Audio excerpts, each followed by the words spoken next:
All right, Doug, we're so excited to have you on the show today. Welcome. Thank you. Very excited to be here. Can't wait to have a good chat with you guys. Yeah, so give us a little background on who you are and what you're working on right now. Yeah, so a little bit of background about me. My name is Doug Pickett. I recently started my own company called Freshmaker Industries. As you see on the nice T-shirt my wife had made for me. Nice. A little bit about what I'm working on here in Web3 is, I work as part of really the music Web3 and NFT scene. And as you guys know, with where the markets are at, and as things shift, the day to day of what I'm working on can shift. But overall, big picture, I would say it's about helping artists learn, musicians and artists learn this new Web3 space, help them navigate, the trials and tribulations of what could happen as far as learning the technology, learning security, learning how the music industry can work with some of these new technologies, as well as focused on a lot of event stuff, metaverse events, physical in real life event planning. Got some things coming up with Art Basel with a couple of different projects. So just overall, high level working with musicians in the new Web3 space and just trying to learn as much as we can and drive as much growth for these folks as we can.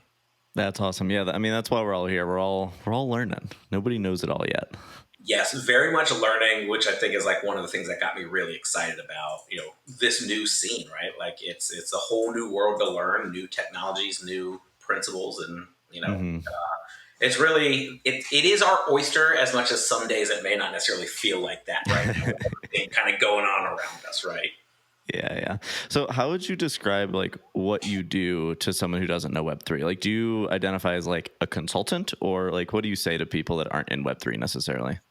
Yeah, that's interesting. So typically, what I'll tell people is that I'm a consultant. I consider my company basically a consulting firm because I'm not a developer myself, right? So this space is really heavily driven by the developers and then the people creating the art. I really do neither. My background is in business as like a salesperson and a coach and you're really a business person. So I bring those skills here to really be like a consultant, help people, learn new things, help them, connect dots with other people who may be doing similar things that they're doing or complementary and, just helping, businesses and artists learn kind of like what Web3 is and how do we navigate it.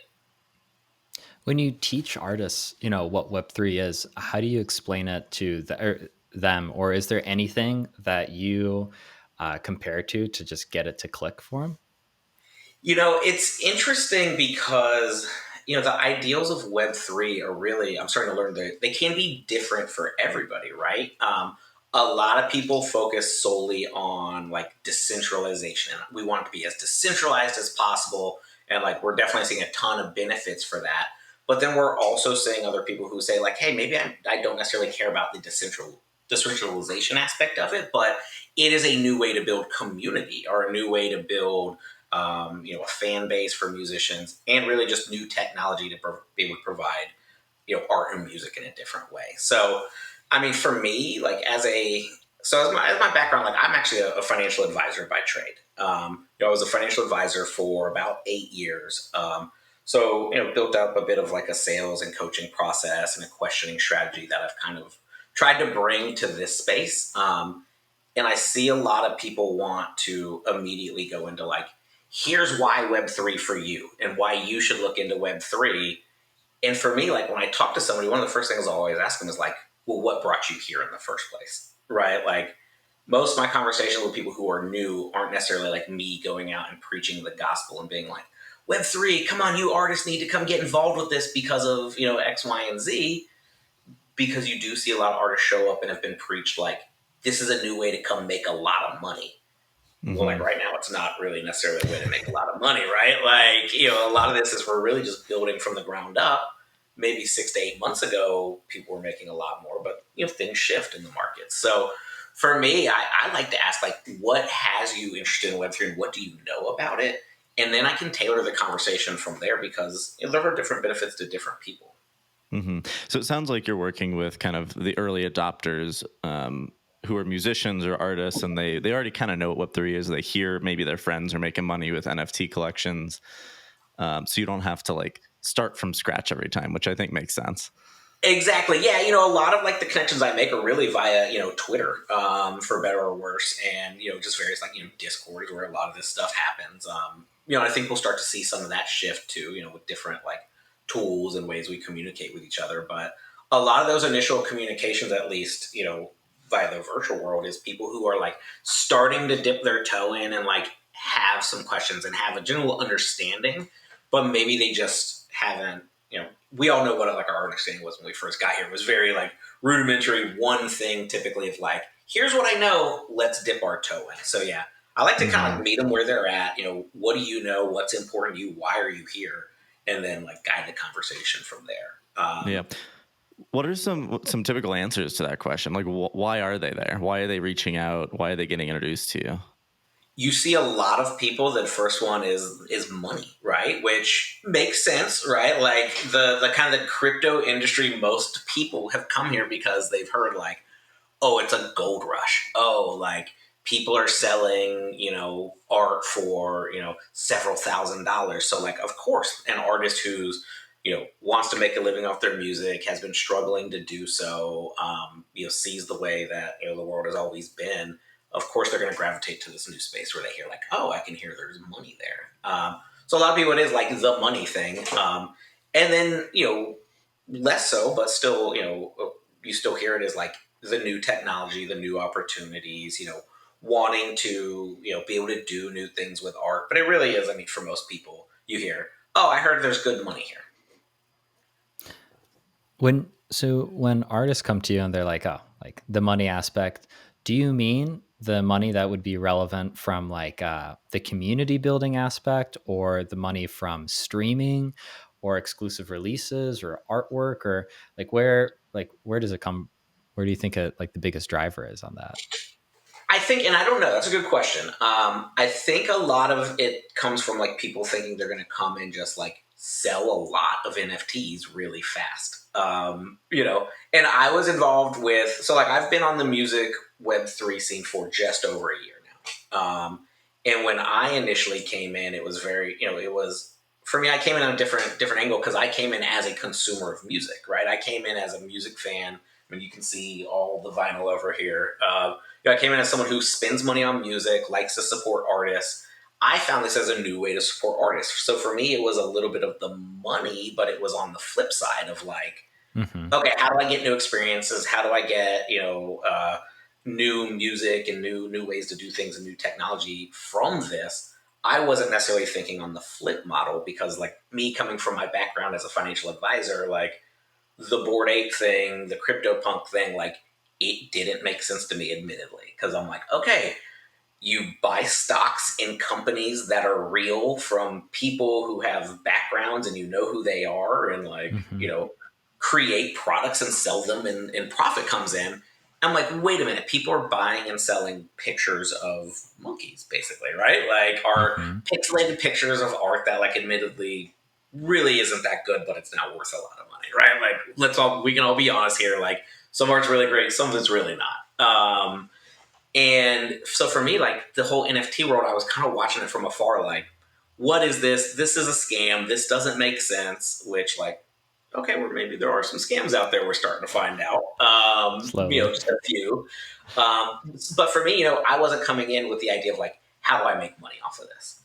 And then for me, it kind of turned into not necessarily like, how can I make money, but like, how can I find a way to use the skills I've built to like make a living, right? But also doing it by uplifting other creators and helping people, make a living selling this art. So like for me, I came first really for the art. And then it turned into like, oh, there's some business here. There's some actually interesting communities and things that are happening in the community place. What were really interesting to me, the like people coming together and creating and being able to, basically make these businesses together and present them to the world, right? Where like we haven't had as much as an opportunity to do that. So I think for everybody, like the money is at some point, it is an aspect, right? Like it drives a lot of what we do. But for me, I always will want to take a step back with the people who say like, I am here for the money. And like, you kind of have to explain like, listen, like a lot of those sales that you've seen from those big pieces from artists, like they may not necessarily always be on the up and up. They may not necessarily, that's not necessarily going to be what happens for every creator. So like a lot of it is kind of like retraining and like reteaching people of like, hey, yeah, there's money here, but like really here's why I do it. Here's how I see the importance. So that was probably a really long answer, really long answer to a question to basically say like, yeah, when they want to talk about the money, like I'll let them know like, yeah, the money is, there is a possibility here, but it's definitely not an immediate thing. It's not a fast cash grab these days. And Mm-hmm. it does take a lot of work, and you are building a business and you're building a career. So like, what reasons are you here for? You know what I mean? And Yep. I've had people tell me like, oh wow, like I'm good. Like, and they're like, oh, the money's really not that great. Like, okay, fine, I'm not going to worry about it. And then you always have, a ton of people who are like, that makes sense, but like they see the other benefits. So, So if people come in usually because of the money, and you were kind of attracted by that too, but then you see the community aspect evolve from that, where do mhm. you where do you think people are going to be attracted to Web3 by something else other than money 2 or 3 years from now, once this starts becoming a little bit more mainstream and understood? And that's a really good question, because I've been trying to think a lot about this recently, with where we're at, everything going on in the market. I mean, a lot of NFTs basically going to zero, and people have been calling this right. But I think as humans, we've always got that wishful thinking of like, that guy doesn't know what he's talking about, right? Like, yeah, this picture of this cartoon that I bought is going to make me a millionaire. And I say this as someone who has now bought a lot of pictures of cartoons in hopes that they will return some value, right? So like I've gone against literally everything I've ever been trained for, of like also kind of chasing that dream, right? It happens. And there's people that have made a ton of money doing it. So I think we're going to see a drastic shift. I think there are a lot of people who have been here specifically to try to make money, flip, whatever it is, scams, however they want to do it. I do think we've seen a lot of those people leave. And I think a lot of the people that are here right now are here because they believe in the technology and they believe in the power of like what the community is building. So, I do think that this decentralization factor and the community factor is what can help push Web3 along. And like specifically looking at music, where I spend most of my time, we're seeing people here that are still selling music. They're still earning, like there's still volume in, like there's still a huge amount of interest in music, I think. Well, let me back up. I wouldn't say a huge amount of interest. I would say there's a lot of interest compared to where we were at this point last year. Mm-hmm. The growth really has been phenomenal. Are the majority of music listeners here? Absolutely not. We probably have like 1% of the music listeners in the world, if that, here. So, but I think as people start to come in, you have those conversations with people that are like, oh wow, like this community is really powerful. Like I'm not going anywhere, because I do think as we get more people here who like have done the research, know the technology, want to learn the technology, I think there are going to be groundbreaking businesses that happen here, and it will be people here for the money. But I think it's just going to be a different. I'm trying to think the best way for it. It's going to be a different like pot of money, basically, right? It's not going to be this. I mean, basically a Ponzi scheme, right? It's not going to be the Ponzi-nomics of like, all right, you buy this JPEG from me because I'm telling you to, and I have like 1 million followers, and then you go and sell it to that guy. Like, it's not going to be that. It's going to be more of like-minded people coming together, being able to use the technology to build a business out of it, Mm-hmm. and then present the world and say, hey, look what we built with the tech. Yep. That's where I think people will still start to come in, and who knows how long it's going to be, right? Like everything going on FTX. I mean, I don't need to list off everything. Like we're probably set back quite a few years, but at the same time, as long as I think we've got enough interesting, creative people who are willing to stay, willing to stick it out, willing to continue to drive the tech, drive the art, you know, it will come back and we will get that interest, but we're still where the use cases are like, you own this picture, not even you own this picture, you own the link to this picture on some file somewhere. As we start to get away from some of that, I think that's where you're going to see a lot more interest in things. Hmm. You're already seeing like the Starbucks and Polygon and a lot of those other integrations. You already start to see that stuff coming too. Yep. Yeah. So I keep hearing you say like community and technology and NFTs and blockchain. So what is it about Web3 that unlocks this new type of business for music and for artists? Like, can you kind of explain what that is, like tangibly? Yeah. So I think the easiest way to boil it down to is smart contracts and wallets. A big part of it is up to this point with, we'll just cover the last, really 15 years with streaming music.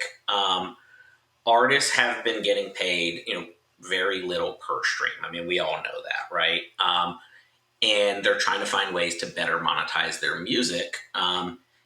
That can be done with NFTs, digital collectibles. You sell your music directly to a consumer for the price that you want to set, and you really can cut out the middleman. So I think that's really the interesting component of it. But for me, something that I think a lot of people aren't necessarily thinking about outside just the direct exchange of money is the exchange of data. When we think about artists and their fans, unless you have some sort of robust mailing list that you've created over the years, you don't know your fans. They listen to music primarily on a third-party streaming service that doesn't tell the artist who's listening to your music. They'll give you some data, right? Where are they listening? What cities? What states? But it doesn't tell you, like, who is this person? What's their email? How do you contact them to build a relationship? Web3, you can do all of that. You sell your music to somebody. Well, let me back up. You can't necessarily do it all perfectly yet. There are obviously a ton of hiccups. Web3 music specifically, like this is beta mode, right? Like we're literally like building the tools, learning what works, learning what doesn't work. Companies are coming out of nowhere, going out of business. I mean, it is kind of a bit of the Wild West. So we don't have all the tools, but right now, like you could sell a music NFT to somebody. You know who they are, or you at least know their wallet address. You can see what else they listen to. You can see what else they've bought in that wallet. A lot of times, now they've got the ENS address. So, like, who this person is. It's linked to their Twitter account. So you almost have this, it's not all the way there, but a direct line to the people who are buying your music. Artists have only had that with direct, hand-to-hand sales or like their own merch site, which a lot of the artists coming up in Web3 aren't going to be at the point where they are necessarily launching a merch site and going out and selling a bunch of merch or selling a bunch of CDs to people, right? So I think that's the one big thing is like the data component. If Twitter goes down, you lose all your followers. If you get suspended from Twitter, you lose all your followers and may not ever get them back. If you have 100 fans that have bought your music NFT, you have a pretty good idea who probably 80 of those 100 are, and you can contact them directly at some point. So, and the tools are only going to get added from there. So I think that one is really like the power of the data, even more so than just the sales component of things. So you talked about the power of data at kind of with a bunch of different topics, but I want to bring it to maybe like a specific use case and see, Sure. especially since you're in the music industry, how this something could have played out differently. And Sure. like current events, like our very recent current events, Taylor Swift, Yes. Ticketmaster, huge debacle, Mm-hmm. like not connection of fans. Had she had a better kind of connection with her fans, had Web3 been a bigger part of it, how could have this had happened versus how we know it happened this time? That's a great point. And perfectly timed because I was on one of the verified pre-sale lists, not because I'm a huge Taylor Swift fan, shout out Taylor Swift, but because I have the credit card that got me on the list. I'm like, well, I'm going to buy these tickets. I didn't get tickets, even being on the initial pre-sale list. So and I love that you mentioned Taylor Swift, because the way Taylor Swift came up was very much what the model of what a lot of these artists who use Web3 are using, which she was in the trenches, answering messages on Instagram. Like, she is one of those artists who early on, like, she was having conversations with her fans. She was getting after it, asking them what they wanted, doing the meet and greets and all that stuff. So that's how she got this massive fan base, right? Like, and I think we're seeing that is like, and this is even just to talk about the power of the artist too, and I can come back to this, but how this could be avoided is there's also blockchain ticketing companies being built, right? Like, verified ticketing companies where you can verify tickets on the blockchain, you can verify artist fandom on the blockchain, right? She could, if she was selling music NFTs or even just some sort of loyalty system using the blockchain, not even necessarily selling NFTs, but just you know like a point system for people who are super active on Twitter or go to a lot of her concerts. She would literally could have a list of, like, here are my fans, here are the activities that they've taken, here are the people who can buy these tickets verified only to their wallet address, kind of eliminate scalpers in that way. And then if they wanted to transition those tickets to somebody else, that's also verified on the blockchain, where you don't have to worry about, like, is this person selling me fake tickets? Like, is StubHub, or one of these companies going to get involved and take a huge fee out of it because I need them as the middleman and that's where they market it? So, I mean, really, there's so many ways, but I think to really boil it down is, into a couple of, really key points is, the verified information about your fans. You can essentially, you would be able to use that to list them into buying tickets, as opposed to going through, this Ticketmaster system that, like, they have their own reasons. Not to mention the fact that, like, we all know that they also sell tickets to their own scalpers and have their own scalping systems at this point. So, like, also eliminate that if there is the right type of company or resource to provide all that. And there's companies that are working on it, and I've heard, Ticketmaster, for better or worse, is working on their own blockchain solutions as well. So I think it's going to be super interesting, but I think that's really what it comes down to, is for her direct consumer contact, knowing their information and being able to set up ways for them to buy tickets without really the middleman to do that for them. I assume Web3 is not ready for someone like Taylor Swift to try and sell, tickets to her show that she hasn't done in 3 years or 4 years, right? No, I mean, right, and like 100%. Like, I would never be like, oh my gosh, why did you use Ticketmaster for this when you could have used, like, it's like, no, that wouldn't have worked. We need to start that with, small up and coming artists who want to try something new, right? The one thing that I liken this to that could be very interesting is I use J. Cole a lot as an example. Because J. Cole was a guy who, when he was coming up, he put out one of his very first mixtapes. And, like, I remember being like, oh, wow, this is really good. If I could buy stock in this guy right now, like, I would do that. And I would have been right? And I could have been a very, very wealthy individual for making that bet, looking at where J. Cole is now. But one thing that he did early on when it came to events was the Dollar and a Dream tour, where he went out on, I think after his second album came out, he went out and did a tour where every ticket in the venue was $1, no matter where it was, the entire tour. And it was all because he was just trying to build new fans, give new fans a good experience, and make them extremely loyal. That's why I see where there's an artist to have a huge opportunity like that with Web3 and with blockchain and even ticketing of, like, hey, you guys go out and do these activities and, like, buy a couple music NFTs from me, come to my Twitter spaces, do whatever, come to my virtual events, and then I will verify that you can have free tickets to my tours in these cities. I think a moment like that, with the right artist, with the right amount of steam, like, today is not the day, but, a year from now, maybe, I think that's the type of play that could really make, like, blockchain ticketing a huge reality, and also make a star out of that artist too. Mm-hmm. Because it worked for J. Cole with, I mean, he's also an incredible artist, but it worked really well for him. Like, he's built a fan base off of that tour that will always look back fondly on J. Cole because they saw him for $1. That's awesome. Yeah. If you can kind of think forward maybe like 10 years where let's say we're all buying Taylor Swift tickets, it's in our wallet. What are some like what does that world look like for us? Is that it? Is that the end of our music NFT experience? Is I buy tickets, it's in my wallet, I go to the show? Or like what else do you think Web3 will unlock that is kind of like unique to Web3? Because I can almost see like Taylor Swift could airdrop whatever she wants into wallets all of a sudden, like something Yeah. like that, Yeah, I mean, and that's the thing is like the world is absolutely like we don't know. The possibilities to me really are endless. There's an artist that I work with, and he's been doing really well. His name is Zand, Zand, and he's been taking the model of like he hasn't really been selling anything necessarily.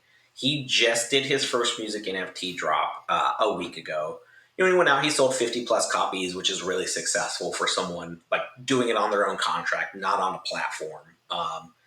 And the reason he was able to do that and like some of the plans that he has is he's done a lot of virtual events, metaverse concerts, Discord concerts for communities like Superfest and some others. And what he does is he went out and he created his own like free NFT for each show. And it was kind of like a POAP, like a proof of attendance protocol token, but on his own Manifold contract. Every show that you go to, virtually, you can go and mint one of these tokens. And it goes in your wallet. That way, he's starting to basically build that email list of like, here are my supporters. And then when it was time to come for him to do this first music NFT drop, he was already had an allow list set up of people like, here's who can buy it for a reduced cost. Public sale will go out in a couple of days at the regular cost. So he's already getting people collecting his stuff because it's free, right? It's a couple bucks in gas. It's really like, hey, this is a thank you to get you, get some stuff in your wallet and like build that collector base. But then I know he also has plans for like as he grows and as he starts to tour, the people that have these tokens are going to get special privileges at his shows. Because like right now, I think there's just over 100 of them, right? He has over 100 people that have collected these. These are his day one fans where like, this is a guy that I think will do very well. He is incredible. His first track's got almost 300,000 streams on it. Wow. Totally organic. And, he's moving very intentionally about like, how do I include the community? How do I build with these people? Not how do I build off of these people, if that makes sense. Mm-hmm. And you kind of described they're everyone's dream because we always say like, oh, I listened to Taylor Swift before she was Taylor Swift, right? And now you can verifiably prove it on the blockchain in this, exactly. In this world where artists do this. Yes, exactly. It's the J. Cole, right? Where it's like, if I could have gone and bought that mixtape as an NFT, I would have done it because I like at the time was like, I'm serious. I would love to invest in this guy if I could. And same thing with Kendrick Lamar. It was like kind of the same time frame where I was like, oh, this guy's going to be a star, right? Where it's like, if I could go back to, I think that was like 2010. If I could go back to 2010 with a crypto wallet and be like, hey, look, I've got this, POAP from attending a J. Cole event. It's very much, it's very much the argument that you hear people have where they're like, oh, well, I've been listening to Taylor Swift since this album. Or like, oh, check my DM. She DM'd me this one time back in 2000, whatever. Like, those arguments can very easily be solved. So like, I think there's just so many interesting use cases that can be done that like, we're really right now where it's like, if we want something, it's up to us to find someone to build it for us. Which is a great thing. And it's also like, we're just so new that I think a lot of people have a tendency to want to get ahead of themselves and like try to push the scene a little harder when we may not be ready for it yet. Like, it's a test case. Like, very much the artists who are here, props to every single one of them, right? Because like, we all know NFTs have a bad reputation in the greater marketplace for so many reasons. Some of them founded, some of them completely unfounded. That like it is a risk for an artist to go out and say, hey, I'm going to start putting music on the blockchain and I'm going to start making music NFTs. You see large artists get blowback and like people unfollow them for that. And just lists of like, you read the comments like, oh wow, these people really don't want you to do this. So I think it's going to take some special artists with some special fan bases to really break through. But I think we're also we're going to start to get to the point where some of the natives who are already starting to build those careers are going to start to take off a lot. But it also comes down to really good music too. So like, it's going to take the right artists making the right type of music, in utilizing the technology the right way. What, Doug, your comment and then Sean's comment too about the whole like I listen to them first. The data play with that is almost akin to like we're at the toddler phases, infant Mm-hmm. phases right now with like Spotify giving you the like best end of your like playlist sort of thing. Like Yeah. that's the only thing that we can use with our data right now, Mm-hmm. basically, and it's provided through a third party. Yep. Web3 world comes around, streaming through Web3 and so forth. That is totally changed because all of a sudden there's a million other third parties that can actually be providing this for us now, and coming up with our own algorithms, our own kind of like suggestion things versus just being beholden to whatever Apple Music or Spotify or another big player is actually providing for us. Yeah, absolutely. And that's what's super interesting to me because at this point, like the discovery engine is really on like Spotify and Apple Music and some of these places. It's people that are making paid playlists, right? Like Mm-hmm. down to even like I read an article about TikTok recently, which like blew my mind. I'm an old man. I'm pushing 40. Like I don't TikTok. I wish I did. Like it's just I wasn't really on social media until I got to Web3, right? Like I've always just been kind of off the grid when it Same. comes to that. Yeah, so I'm learning how all this stuff works. Like I'm learning, how to speak on these things. Like TikTok, I think I made one video, but I read a really interesting thing about TikTok in that, there are these TikTok curators out there where like artists and people who represent artists go to these TikTok curators, pay them to like highlight their music, and like these people on TikTok are the ones who are like driving what's hot in music to the point of like there was stats where like I don't remember the names of the artists or anything, like this is these are made up stats, but but somewhere along the lines of it was like once these artists got highlighted by these specific curators on TikTok, their stream numbers went up by like 15 to 20%. It was Wow. like a significant boost, all because there's this one person who built a following on the social media app who may or may not even necessarily have great taste in music, right? Like, and they're being paid to push this, and people go to TikTok as like, this is my guide to music. That isn't fair to the like. I mean, we can talk about fairness, but like to me, it's like that's not a good way to It's a consume shortcut. music, right? Like it's a shortcut. It's not a good way to consume music. It's not a great way to build a following.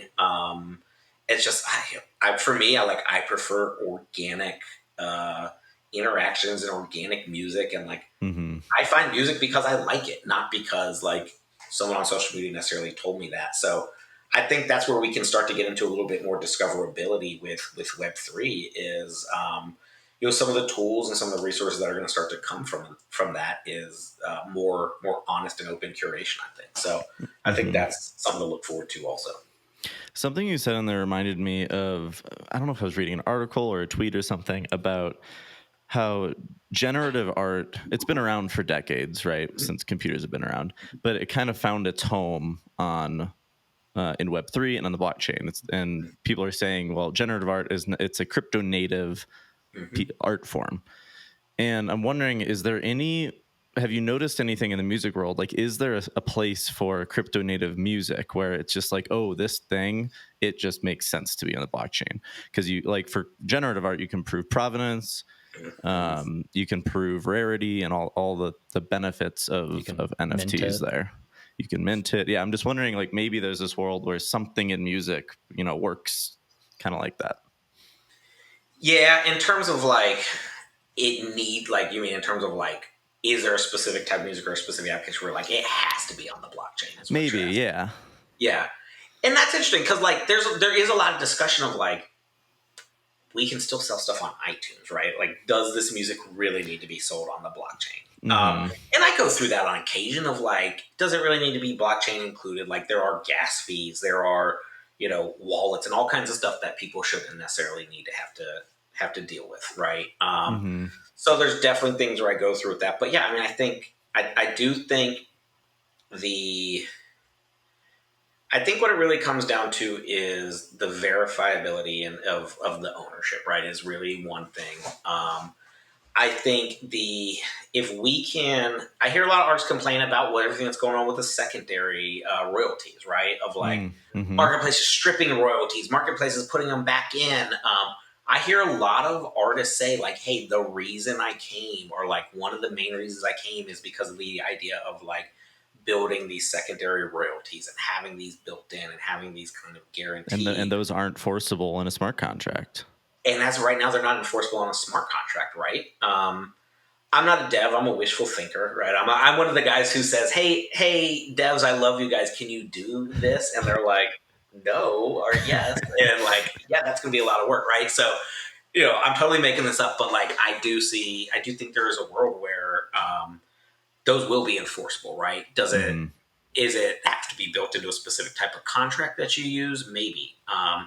Is it going to be just using the right types of marketplaces and like basically blacklisting NFTs from being sold on marketplaces that don't? That could be it too.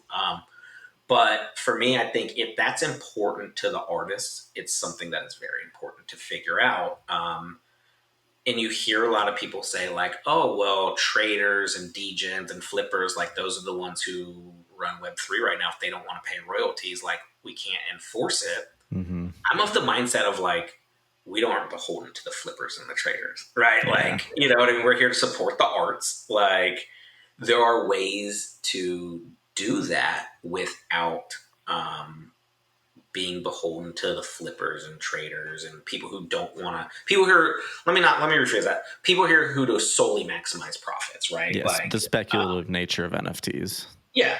And like, I think that's always going to be here, but we're already at the point where like, we're starting to see that shift out, right? Where the shift is going to more like utility, more like use cases. What can we do with the technology? How do we give back to the people that own it?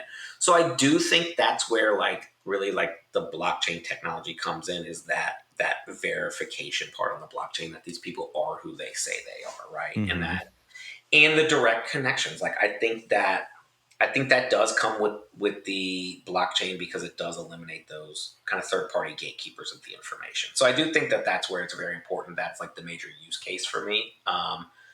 And there could be more in the future that come up, but I think for me those are the big ones that I say like this is why we would stick to this. Is the secondary royalties seem very important. I do think there is going to be a way to solve it. It's not solved in 2 weeks of Twitter conversation. You know what I mean? Like it's solved by like us sharing that this is important to us, and then like basically putting the screws to the people who create the technology and say like, hey, this is what we need, or finding the right people to build the marketplaces that we need. So Do you think previously you were talking about middlemen and how in the Web 2 or kind of like our current economic state right now, middlemen are kind of like how things happen. Spotify could be considered one, Ticketmaster, yeah. obviously one, StubHub, etc. Do you think Web3 truly is like no middleman at all? Or do you think it's just like a smaller version of it? Because there's still some pieces of like royalties or other small fees that creep in, and it ends up being like 1 or 2 or 3%. And it's funny because you think that there are no middlemen too, then in the sense of like small businesses paying 2 or 3% to Visa and MasterCard, and everybody freaking hates them. No one wants to pay that. So do you think that it's like the same thing, or is it different?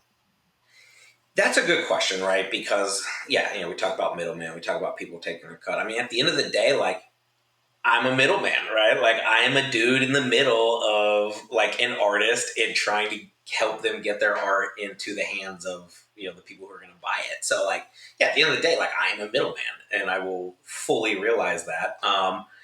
And so no, like I don't think that's ever going to be cut out, right? Like I think a lot of people come here as artists, and I got to be careful about how I phrase this because I love the artists, right? Like that's what I'm here for. I love the arts.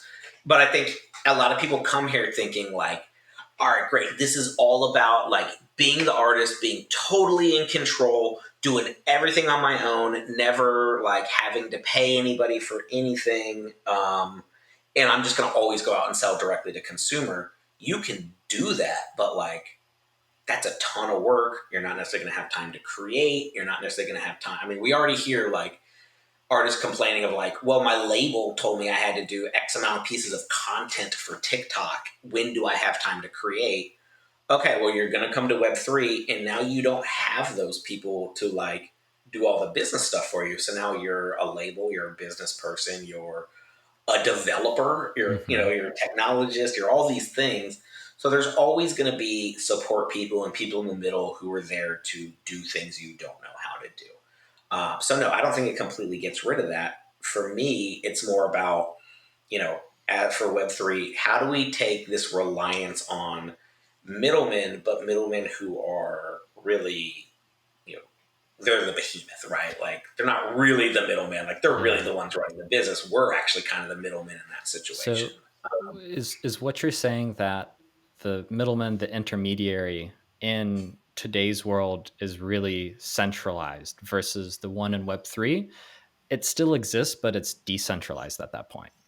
Yeah, exactly. I think it's a decentralization of resources. It's taking it from these central powers and being able to say, like, hey, it really is the artist's duty. It's really the artist's business. They own their contracts, right? They're not giving their music away to some third party to say, hey, I need you to do something with this. It's more of bringing in decentralized players to say, like, hey, can you help me with this? So, like, for me, for my instance, I could very easily get connected with an artist and they say, hey, I've got this one project that I want to work on. Can you help me with this one project? I will pay you, X percent, 5, 10%, whatever it is to help me with marketing, help me with running Twitter spaces, just be a voice for me while I do these other things. And then we can build that into one contract, right? And then the very next project, they could very well say, okay, great. Well, that worked out fine, but now I'm going to go do it on my own and just create a new smart contract for that, right? You can't do that with a record label. You can't do that with Spotify. So it's really more about putting the power back into the hands of the artist and decentralizing out the middleman as opposed to the opposite. Mm-hmm. You mentioned a while ago that you were part of this community called Superfest, and Thomas and I actually interviewed Corey. I can't recall his last name, but Corey, I think he's one of the founders. Yeah, Corey Nako. It was an awesome conversation, learning about everything there. What is your kind of involvement in Superfest? And could you explain what Superfest is to those who don't know? Yeah, I'll give you a quick pitch on Superfest. So Superfest is the world's first decentralized music festival community. So it was started by the founders of Superfly. So Superfly Productions created Bonnaroo. They created Outside Lands. They basically created the modern music festival industry here in the United States. Coachella, everything else has kind of been built out of that. In my opinion, I'm sure the people at Coachella would probably argue that a little bit. But so basically, what they did is they saw this opportunity for, decentralizing how we build events and building music festivals and getting people involved in a community. So they launched this project where you can buy a member's pass, a founder's pass, and that gives you voting rights into like what kind of events are we going to do. Gives us access to a community treasury where we can put in proposals to throw our own events, do things like go on field trips, they call them, which is basically pay for us to go to music festivals and like spread the word. Which I actually like just got back from one a couple weeks ago with about 7 other people in the community that I'd never met before. So, really, high level, decentralized festival organization, building festivals, building community, creating new art, highlighting, music and art creators in the Web3 space, and really growing our own kind of music industry from there, more or less, but still centered around some of the same principles and players that have been there before. So, so my involvement with that is, I came in as a community member. I came in as a big music festival person. Like I went to the first 3 Bonnaroos. So when I saw these guys show up, I was like, oh, Bonnaroo, like I know them very well. And you can't prove that on chain, can you? And I can't prove that on chain, no. And that's the thing, I can't prove that on chain. I don't even have my ticket stubs anymore. That was 20 years ago. I can't prove that I was there. And I don't have any pictures anymore because that was 20 years ago. So, so I can't prove it. And I just have to go off of, they have to trust me. But, so I came in and I ended up on a Twitter space with them one day, with a community that I was involved with. And, I did what I did was like, I just get up, grab the mic, and I'm like, hey guys, like, if you aren't paying attention, like, here's what Bonnaroo is, here's what this event is, and kind of like hyped it up. So next thing I know, I'm talking to Corey, and he's like, yo, you need to get involved, you need to come into the community. So like right now, I'm a pass holder. I hold a handful of passes, so I'm part of the founders community. And then I do some work for them with like helping out with some of the artist stuff. I connected about 9 or 10 artists in on their artist founder lineup. Some who are like really Web3 native, some who are like bigger names, but have also started utilizing Web3, like, Polish Ambassador, Grace Weber, a couple other artists like that. And then the Web3 natives, like, my good friend Jack Frost, Alien DJ, Zan, Cam Murdoch, Charm Taylor, a bunch of really great artists, brought them in and basically said like, hey, let's connect with this community. Let's start doing events with them. So, I help put on like Discord concerts every couple of days. We bring artists in and, provide, content and, music to the community. I run some metaverse concerts with them where, I'll bring in artists into Decentraland and bring the community in and, just some like event planning stuff. I'm just trying to find out, the interesting thing about it is you can kind of find your niche in the community and just start chipping in. They're looking to pay community members, they're looking to get people involved to help push this. So if you can show up and highlight like, hey, I have some skills that I want to work, there's room for people to get involved. We're planning an Art Basel party right now in a couple of weeks. And, we've been able to be heavily involved with that in terms of, helping drive some artist discussions, helping drive some housing discussions. They're paying for us to go, rent some houses together, about 30 or 40 of us in the community using some treasury money for that. So, we're just pushing, having a big party, looking to grow the community. And, at the end of the day, we're looking to basically throw our own music events with a Web3 twist, but that are still open to like the general public to come and like come to these events just like it's a normal music festival. So a lot of interesting things happening there. Yeah, that's cool. There's a lot in there that I want to ask about. So yeah, sure. So kind of going back to, so you said you're a pass holder, so you have a handful of passes. Can you explain? Can you explain why? Because I didn't realize, like, what's the benefit of owning multiple passes? So good question. So everything, just like with all Web3, things change, things shift. But the idea is for a lot of these events that may happen, one pass equals one ticket to the event. Got it. So for me, like I've got a wife, I've got a kid, they go to events with me, I bought a pass for her. Cool. Okay. And then down the line, like there's new technologies coming and, they're here, but we just haven't used them at Superfest. But there's new technologies in ERC smart contracts where you can add rentable wrappers to NFTs. And Superfest hasn't implemented this, but there's like been some discussion with partners who create this of like ways to go in, wrap your NFT. If I can't go to an event, I could then rent it out to someone in the future who does want to go, who may not be a pass holder. And then you can make some money on it, and then it just gets sent back to your wallet when it's done. Exactly. And so the way these smart contracts work, my understanding is you basically put it up for an auction. You say, this is the amount of time I'm willing to rent it out for. Here's kind of what my starting bid is. And then, people who want to rent it can go out and kind of bid on it. Goes to the, winning bidder's wallet. And then once the event is over, once the, agreed upon time frame is passed, it just automatically gets sent back to your wallet is my understanding. Yeah, that's cool. So, Yeah. So, and then also like, there's only a limited number of these passes too. Like some of it is a bit of a financial gamble, more or less, Yeah, of so like, the oh, yeah, speculation. there is a speculative nature to these passes too, because you know they've said anybody who mints a pass before the end of this year, so before the end of 2022, your passes will have special benefits on them and extra utility added to events in the future than people who buy after the new year. So there's also like incentive to buy a couple extra passes. And I mean, for me, it is just, there's 3,333 passes. Once those are sold out, my understanding is those are sold out. If we're going to continue to add benefits, and this is a very long-term business, which to me, I Hmm. think it is, like, I should be able to maybe sell those at some point in the future if I want to. For Um, sure. or just have more to run out, right? Like if that all comes to fruition. So Yeah. And can you kind of talk through like what's the incentive? So you're a community member, you're a contributor. What's the incentive for you to like put all this work into Superfest? Like, are you getting paid or is it just because you love music? So I do get paid a little bit. They do pay me to do some of the work that I'm doing. And then, I mean, part of it is like I've always had the. So I think actually this is a good point for me to take a step back and talk about like why I got into Web3, right? Like why Superfest really kind of became appealing to me.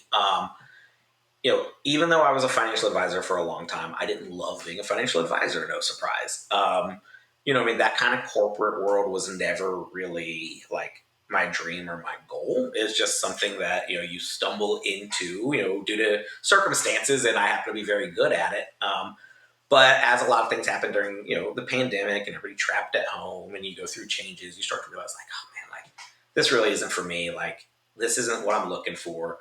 I've always been a guy who's been going to music festivals my whole life. Like music has always kind of been the idea of like, always have in the back of my mind of like, I want to throw my own festival. I could probably figure this out. Like I've been in business, I've run sales and conversations and, general, you can learn the business, right? Like, so I've always had the dream of like, how do I get into this? And then Web3 and Superfest starts to pop up and it's like, oh, this is how I get into this. They're also hiring people, right? So they're very open about the fact of like the people who show up and help drive these things every day are the people who are going to get most rewarded for this as we grow. Plus, I'm just able to put my own stamp on like these events and start to have the resources to do what I want to do.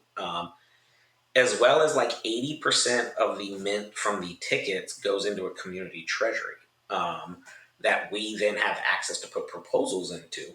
I mean, for me, straight up, like the more I'm active in the community, the more people know me, the more likely I'm going to get people to, vote for my Mm. proposals, right? So, I mean, really, for me, it's a long-term business play of like, this is what I see myself doing. I know Superfly as a company for a very long time. They have a huge track record of success in the live event space. So for me, it's like, why wouldn't I bank on out of anybody I've seen in Web3? Why wouldn't I bank on these guys in this place to do it? So I mean, like that's why I really put in so much effort and emphasis on what they're doing. I believe in the mission, and I see the opportunity for me as a business creator too. Hmm. Yeah, that makes sense. Looking forward in Superfest, is there anything that you're really excited about that's coming up, or maybe not even if I don't know if it's there's things or features that haven't been decided that you're like, ooh, this would be really cool if we could do it. So I think for me, I mean, the first one is Art Basel, right? Like that's right around the corner. Yep. There is a mansion rented on Hibiscus Island, holds 500 people.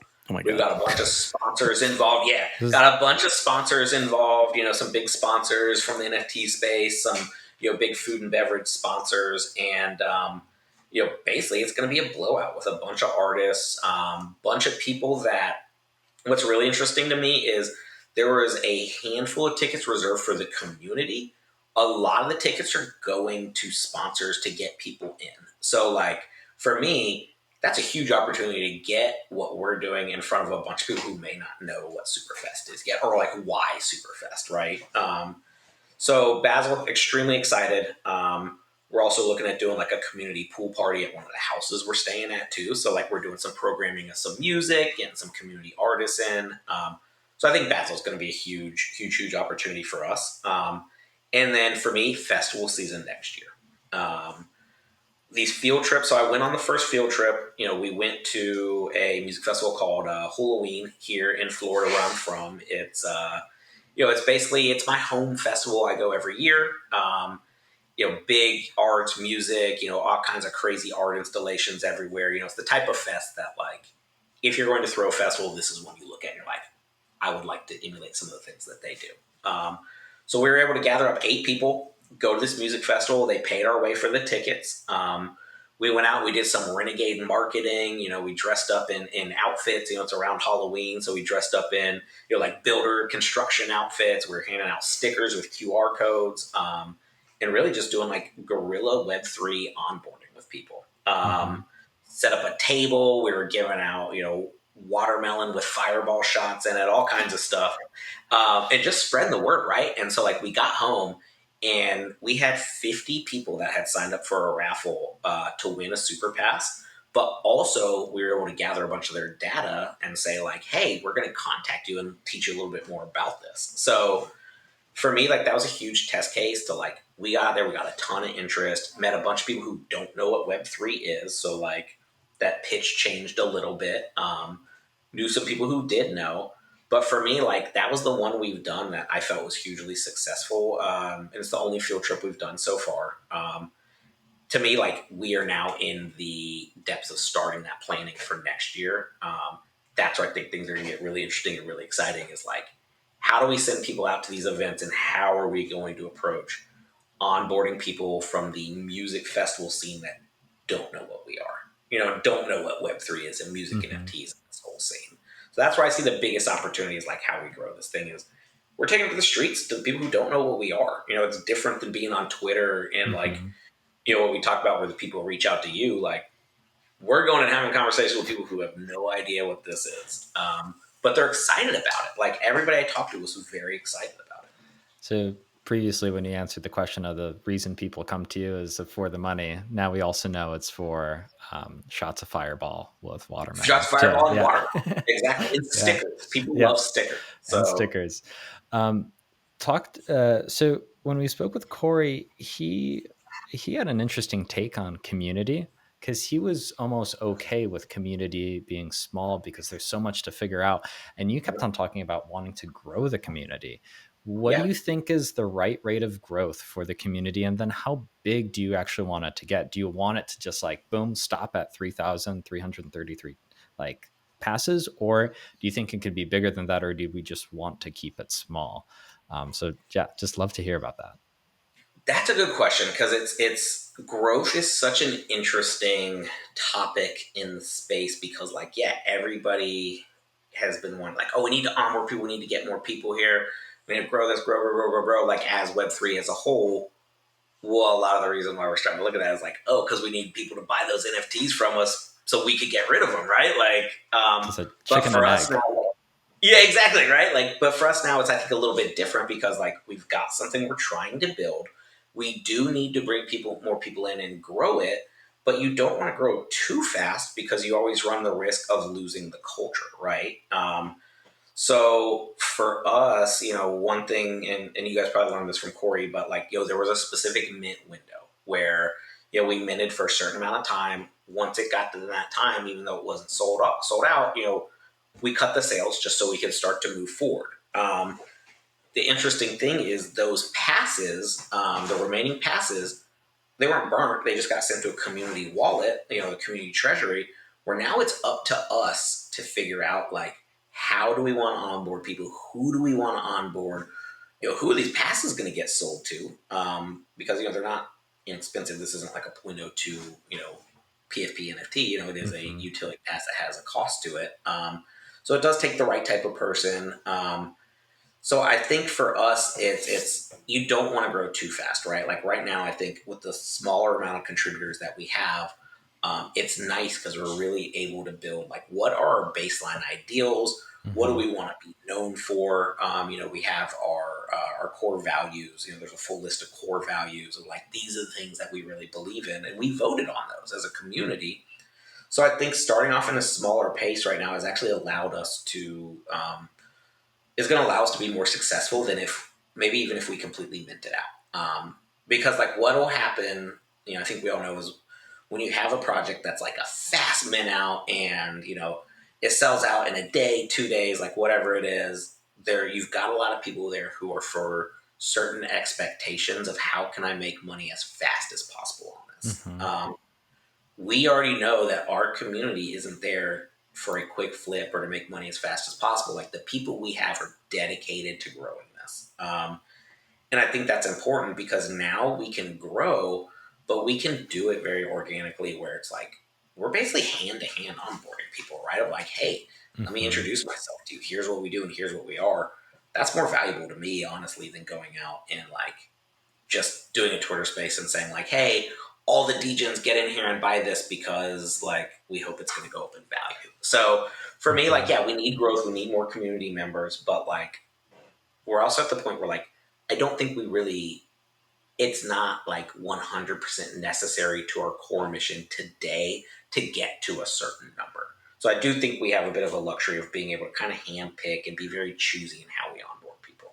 So you basically Superfest started as a small, really small group of people that said, we want to grow this. They grew it to a certain point, said, stop. Let's take a Mhm, let's check ourselves. Let's take a break and see like what's actually happening. Let the mhm. culture develop, and then Yep. say, okay, now since we've like developed this culture, we've solidified what our community is, we've identified our values, now we can as a community start to onboard more people, but at our pace, because our values might be different than those that are here just for financial gains or other pieces of the music industry. And then you can decide how you actually bring those people on and when Mhm. or Yeah. if. Yeah, I mean that's exactly right. I mean, one thing that they've just done is basically we released 100 tickets out of that treasury, and you're gonna be able to go buy those 100 tickets or 100 founders passes. So like we're gonna be rolling them out in smaller batches. We may have specific sizes built for like specific events where it's like, okay, hey, we have a strategy how we're gonna sell these specific passes. And that's one thing like with my sales background that I've taken a bit of a interest in is like how do we sell these passes? How do we onboard? How do we grow the community in the right way? And like, what's the right price to even sell these at? The nice thing about having, it's like something like 16, 1700 passes that we can do something with. I see a world where we don't necessarily sell all those passes, right? Like, and I think that's a major difference with Web3 and like a community project like this is you're going to have people who think like that where a lot of times with like your greater music festival or any company outside of kind of this community approach, they're going to have people who are immediately thinking, how do we take those 1700 passes and what is the absolute most we can sell those for and still sell them, and we don't care who we're going to sell those to, right? But that's typically for a one-time event. If we're looking at festivals, that's like we just want to get them in the door, and then 3 days after that event starts, we want them gone as fast as possible, and then we're going to do it again next year. For Superfest, these are people you want to buy these tickets that like you want these people to stay year over year and grow and build this with you, right? So um, there is some thought around like how do we bring people in who are may not be Web3 people, who may not even necessarily be able to afford to come buy this NFT, but they're valuable, right? Like they are valuable to maybe they're people who are, the guy who's really good at parking cars at a music festival, right? Like I know some people like that, and like that's what they do for a living, and they know, they're good at, putting together, a campground and kind of seeing where people are supposed to go. Like those are the kind of people we need, right? Like, because I see it as being a community where we can do a lot of this stuff in house instead of having to like farm out work to like, hey, this crew over here typically does X, Y, and Z at every festival. Like, I just think there's an opportunity to do a lot of this in house in our own community. And it might be some of those people, but like we can find a way to bring them in and maybe not actually charge them for this. So I think that's one thing that's Super super interesting. self-sustainable. Yeah, exactly. Like, how do we get a little more self sustainable where, like, when the money comes in, it stays in the community? We earn it from these events and, not necessarily have to worry about going out and, like, finding people that we don't necessarily know, like, are they going to be good at what they do? Are they going to care? Because like a lot of what, I mean, I think a lot of what we see these day and age is it's like, it's hard to get people to care about being good at what they do, for a ton of reasons that we don't necessarily need to go into. But like, the pandemic, just the way corporations and business works these days, like that's where I think kind of the crux of the Web3 community comes in, is like people who are thinking about it community minded and thinking about it in the right way and how do we build together. That's where the success is going to come in. And to me, like that's the real crux of Web3 is not so much directly the money, but like how do we earn this money together, and how do we do it in a way that empowers the people who are working and less so the people who are sitting and just collecting the checks from the top, right? Like to me, that's really where what Web3 comes down to. This reminds me of like shopping local, and how you keep the community, like dollars in the Yeah, community, but we're not bound by physical boundaries anymore. So exactly. Yeah, I love that. It's very much like the shop local mentality of like, hey, give the dollar to your neighbor instead of giving the dollar to the guy who has 10 billion of them already. Like, yeah. Before we wrap up here, I'm curious what other aspects of Web3 you're in. You mentioned Decentraland at the beginning. Mhm. Can you kind of explain what Decentraland is and what you do there? Yeah, so Decentraland is a metaverse community. Decentraland is its own metaverse. It was one of the first, if not the first, on the blockchain. And basically, it is a community where there's a lot of people who live there, they work there, they build their businesses and hold their events and have their parties in this online metaverse world. And when you say metaverse, do you mean VR? So no, so they're not actually VR based quite yet. Okay. Everything that they do is like browser based on like a laptop or a desktop. And they also have their own application for desktop and laptop as well. I know they're rolling out. I think they're working on VR. There's going to be some mobile applications, but like right now, it's all just it's like a computer game. It's almost like The Sims. So very much like The Sims. You dress your characters up, like all kinds of crazy wearables. But there's a lot of economies. There's games, play to earn games, all kinds of different things that people do. But how I got involved with it is on the music side. About a year ago, I got invited to Decentraland. Someone said, "Hey, will you come to this metaverse concert with us?" And I said, "No, I won't do that because I like going to real concerts and I'm almost 40 and like I don't play video games. So no, I probably won't do that with you. My wife will make fun of me." And they said, "Oh, come on, it'll be fun. You'll see some cool music." And I said, "All right, fine, let's try it." So I load up, go into this, Decentraland metaverse experience, and there's like 50 people, 100 people, 50 to 100 people in this room, all dressed up. There's a chat box. They're all chatting, talking to each other. And on comes the music, and there's this crazy artist who I'm now really good friends with, NFT, basically playing this giant wall of modular synths, making all kinds of crazy music and racket, moving these cables all over, and I'm just like, what is this? Where am I? What is this amazing music? Because I do like weirder music. I'm like, what is this? Who are these people? And I had an absolute blast. I was in there the next day, went to another show, met, Jack Frost, the alien DJ, who's now basically like my best friend, business partner, guy that I do a bunch of Twitter spaces with. And like, I really just kind of fell in love because it was, for me, this was early, so this has been late 2021, been a couple years in the pandemic, missed a lot of live concerts, had been watching live streams, whatever, YouTube, all these different events. And there's always that one thing missing of like, okay, I'm just sitting here watching this. And it has always been that connection with the other people, right? And like sharing the music and sharing the experience with others.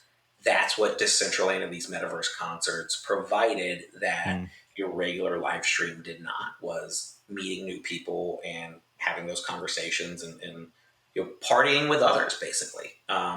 So since then, I've been working with artists to throw metaverse concerts in Decentraland. Jack has been doing one every week for almost a year now. and have done a few different music festivals inside of there. Did a two Latin music festival days with Latino Society and some partners of mine, where we had a bunch of Latin artists come and perform. They had the big Metaverse Music Festival last week, which was 15 stages. Had artists like Ozzy Osbourne, Soldier Boy. Trying to think of who else was there. Bjork was the headliner. And there was a stage that was a community organized stage where they basically brought in some sponsors and said, hey, we want artists who have been performing in Decentraland over the past couple of years. We want people who have been throwing events to help curate these stages. So, I was actually able to get a stage for the day last Saturday and program, it was 4 hours worth of music, and basically run a fresh maker industry stage for the fest. So huge opportunity, had a blast. And, that's just what we're doing now. One of the things, to kind of loop it in with Superfest, that's one of the things that I'm looking to build with Superfest, and we've had some discussions around, is this idea of, one of the values is always on tour, which basically means like we want to live life as if, we're always going to music festivals, we're always going to events. Superfest is for the people that that's what they want to do forever, right? Or with the majority of their time. Well, we know with life responsibilities, people aren't always going to be able to be on tour. There's a huge opportunity for this to be like the metaverse always on tour, and start to come up with new experiences for Superfest that kind of tie in with what we're doing in real life. Be able to include some of the people who can't always get out and go do the always on tour thing. So for me, I think the metaverse is a huge opportunity for artists to, build new careers, build new fan bases, meet people from all over the world, and new collaborations with new artists too. I mean, you're seeing artists have a good amount of success there in Decentraland. Yeah, that's so cool. We'll have to check those out. I haven't been to a Decentraland concert yet, so we'll get you in there. Don't worry, we got you covered. Cool. Well, Thomas, do you have any last minute questions? I think we're about at time. No, I'm all good. Great. Well, Doug, D-Fresh, thank you so much for being in the show. This was a lot of fun. Yeah, I had an absolute pleasure. It's been great being here with you guys. Check out Superfest. Come check out what we're doing in Decentraland. Plenty of great artists out there. So thank you guys so much. It's been a blast.